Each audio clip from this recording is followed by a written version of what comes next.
శుభోదయం. క్రీస్తు యేసునందు ప్రియమైన దేవుని బిడ్డలారా, మన రక్షకుడైన యేసుక్రీస్తు యొక్క పవిత్ర నామంలో మీ అందరికీ ఉదయకాల శుభాలు తెలియజేస్తున్నాను. మన టిఎల్సి అనుదిన ఆహారంలో ఆదికాండం 26వ అధ్యాయం 12వ వచనాన్ని మనం జ్ఞాపకం చేసుకున్నాం. ఇస్సాకు ఆ దేశమందున్న వాడై విత్తనము వేసి ఆ సంవత్సరం నూరంతల ఫలం పొందెను. యెహోవా అతనిని ఆస్వాదించిన గనుక ఆ మనుష్యుడు గొప్పవాడాయను. దేవుని బిడ్డలారా, ఈ ఉదయకాల సమయంలో దేవుడు శ్రేష్టమైనటువంటి తలంపు ద్వారా నీతో నాతో మాట్లాడుతున్నాడు. మీరు 26వ అధ్యాయం అంతా కూడా మీరు గమనించగలిగితే ఈ 26వ అధ్యాయంలో ప్రత్యేకత ఉంది. ఆ ప్రత్యేకత ఏమిటంటే కరువు అనేటువంటిది. అబ్రహాము కాలంలో కరువు వచ్చింది. మొదటి కరువు. తర్వాత ఆయన కుమారుడైనటువంటి ఇస్సాకు కాలంలో తిరిగి కరువు రావటం జరిగింది. కరువులో కటాక్షం అనేటువంటిది ఈ వచనంలో మనం గ్రహించాల్సినటువంటి తలంపు. కరువులో కటాక్షము. కరువు కలిగినప్పుడు, ఇబ్బంది కలిగినప్పుడు, కష్టం వచ్చినప్పుడు, బాధ వచ్చినప్పుడు చాలా కృంగిపోయి అధైర్యపడుతూ చాలా నీరసించిపోయి నిరుత్సాహపు మాటలు, నిరుత్సాహపు గావు కేకలు మరి మన జీవితంలో వినిపిస్తూ ఉంటాయి. సంతోషకరమైనటువంటి ఆనందకరమైనటువంటి మాటల కంటే ఎంతో నిట్టూర్పుతో కూడినటువంటి అపశృతులే ఎక్కువగా మనకు కలిగినటువంటి బాధలో, ఇబ్బందులో, సమస్యలో, కష్టంలో ఎక్కువగా వినపడతాయి. మీరు బైబిల్ గ్రంథం అంతట్లో కూడా దేవుని బిడ్డలారా గమనిస్తే కరువు తర్వాత దేవుని యొక్క కటాక్షం పొందినటువంటి సందర్భాలు బైబిల్లో ఉన్నాయి. ఇస్సాకు కాలంలో కరువు వచ్చినప్పుడు గెరారు అనేటువంటి ప్రాంతానికి ఇస్సాకు తన కుటుంబంతో కూడా ఈ ప్రాంతానికి వచ్చాడు. ఈ గెరారు అనేటువంటి ప్రాంతంకి వచ్చిన తర్వాత మరి ఆయన మీద దేవుని యొక్క కటాక్షం అనేటువంటిది రావటం జరిగింది.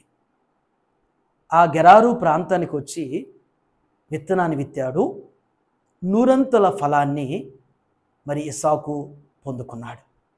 బైబిల్లో కూడా ఇంకొక 2 సందర్భాలు మీకు గుర్తు చేస్తాను. యాకోబు కుమారులైనటువంటి మరి 12 మంది కుమారుల్లో మరి యోసేపు ఐగుప్తుకి వెళ్ళిపోయిన తర్వాత, బానిసగా ఐగుప్తుకి వెళ్ళిన తర్వాత మరి యాకోబు కుమారులకు కూడా కరువు వచ్చినప్పుడు ఆ కరువులో ధాన్యం కొరకు మరి వారి ప్రక్కనే ఉన్నటువంటి ఐగుప్తులో ధాన్యం దొరుకుతున్నటువంటి ఆ సమాచారం విన్న తర్వాత ఐగుప్తుకి వెళ్ళారు. ఐగుప్తులు అప్పుడు మరి ధాన్యానికి అంతటికి కూడా అధికారిగా యోసేపు అక్కడ ఉన్నాడు. మరి యోసేపు ద్వారా దేవుడు మరి వారి అన్నలకు మీద కటాక్షం పుట్టించాడు. మరి కరువు కాలం అంతట్లో కూడా మరి వారు ఆ స్థలం నుంచి వారు ఉన్నటువంటి కనాను ఉన్నటువంటి ప్రాంతాన్ని విడిచి మరి ఐగుప్తుకి వచ్చి మరి ఏ రీతిగా యోసేపు మరి ఫరో చేత వారి చక్కటి వారి యొక్క నివాసాలు ఏర్పాటు చేసుకోవటం, వారి పశు సంపదల్ని వృద్ధి చేసుకోవటం, వారి మీద ఆ కటాక్షం పొందినటువంటిది మన జ్ఞాపకం చేసుకునే 2వ సందర్భం. 3వ సందర్భం మీరు గమనిస్తే మరి నయోమి రూతు కాలంలో కరువు. నయోమి రూతు కాలంలో కరువు వచ్చినప్పుడు వారు మరలా తిరిగి మరి మోయాబు నుంచి బెత్లెహేముకు వచ్చారు. బెత్లెహేముకు వస్తే బోయాజు ద్వారా దేవుడు ఆ వారి మీద ఆ కటాక్షాన్ని అనుగ్రహింపజేశాడు. మరి బోయాజు రూతును చూడటం, మరి రూతు ద్వారా మరి నయోమి కూడా మరి పోషించబడటం, ఇదంతా కూడా దేవుని యొక్క కటాక్షమైనటువంటిది మనం జ్ఞాపకం చేసుకోవాలి. ఈ ఉదయకాల సమయంలో దేవుని బిడ్డలారా, టిఎల్సి అనుదిన ఆహారం చూస్తున్నటువంటి మీ జీవితంలో కూడా, నీ జీవితంలో కూడా ఒకవేళ ఇబ్బంది, కరువు, కష్టం, కన్నీళ్ళు, సమస్యలు, నిందలు ఇలాంటి పరిస్థితులు ఉంటే కృంగిపోవద్దు. చీకటి తర్వాత వెలుతురు ఎలా వస్తుందో, చేదు తర్వాత తీపి మధురానుభూతి ఎలా కలిగిస్తుందో, కరువు తర్వాత కటాక్షం అనేటువంటిది ఖచ్చితంగా ఉండబోతుంది. ఒకవేళ నీ జీవితంలో కూడా ఇలాంటి పరిస్థితి ఉంటే ఖచ్చితంగా రానున్నటువంటి దినాల్లో దేవుడు నీ కుటుంబంలో, నీ జీవితంలో మరి కటాక్షాన్ని దేవుడు అనుగ్రహిస్తాడు. నీ జీవితంలో మధురైనటువంటి అనుభూతిని దేవుడు నీకు ఇస్తాడు. మారా జలాలు మధురంగా మార్చినట్లుగా దేవుడు ఆ విధంగా కార్యం చేయగలిగినటువంటి వారు.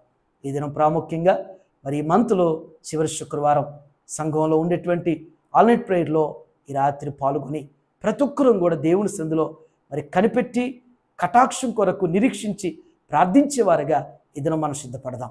ప్రార్థన చేసుకుందాం. దయగల మా తండ్రి, కృపగలిగిన ఆయన, జీవం గల మా రక్షక, మీకు వందనాలు. శ్రేష్టమైనటువంటి తలంపులు ప్రభువా ఈ ఉదయం మా అందరికీ మీరు అనుగ్రహించి మాతో మాట్లాడినందుకు వందనాలు. అయ్యా, మేము కరువులనే చూస్తాం, మీ కటాక్షాన్ని చూడలేకపోతుంటాం. మాకు కలిగేటువంటి ఇబ్బందులో, మాకు కలిగేటువంటి కష్టంలో, నష్టంలో, బాధలో, సమస్యలో నాయన కురింగిపోయి ఆధారపడిపోయి నిరసించి నిరుత్సాహానికి గురవుతాం ప్రభువా. అయ్యా, చీకటి తర్వాత వెలుతురు ఎలా వస్తుందో, చేదు తర్వాత తీపి ఎలా ఉంటుందో, కరువు తర్వాత కటాక్షం కూడా మీ ద్వారా మేము పొందుతామని చెప్పేసి అటు నిరీక్షణతో నాయన నిరీక్షించగలిగినటువంటి భక్తిని మా అందరికీ మీరు అనుగ్రహించమని ప్రార్థన చేస్తున్నాను.